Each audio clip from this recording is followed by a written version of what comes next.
Hello, I'm Dr. Puagichi. I'm the Group Director of Staff Wellness at SingHealth. For my coffee, I like to take a skinny latte.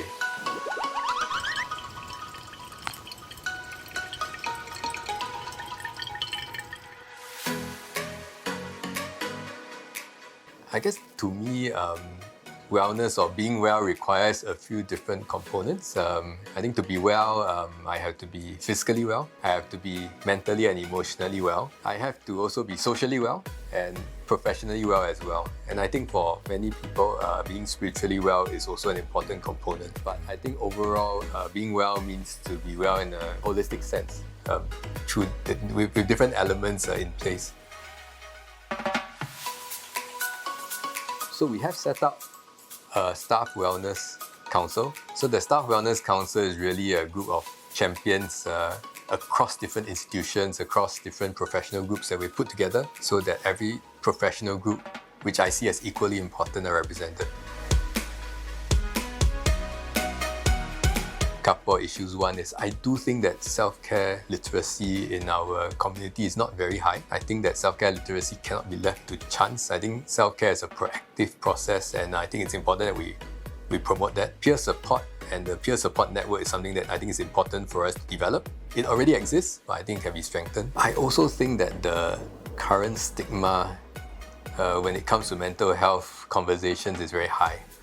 I think it's important that we lower the stigma and make it safe to talk about mental health challenges. Different ways to approach this, but having organizational leaders talk openly about it, expressing vulnerability, which is previously not the norm, is going to be a good start.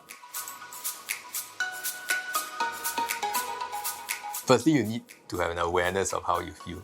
Doing some self-assessment, self-awareness is important. Second, I do also think that it's important for us to have certain self-care practices that we can do regularly. I do a mindfulness body scan that I think helps me relax, sometimes helps me sleep as well.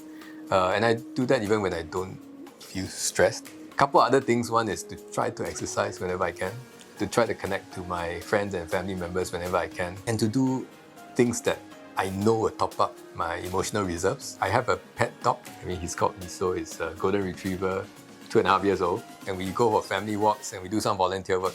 I think that tops up my emotional reserves. And I do like K-pop. I don't understand what they're singing about, but I like the OSTs. So follow us at Instagram and Facebook for more Kopi Chats.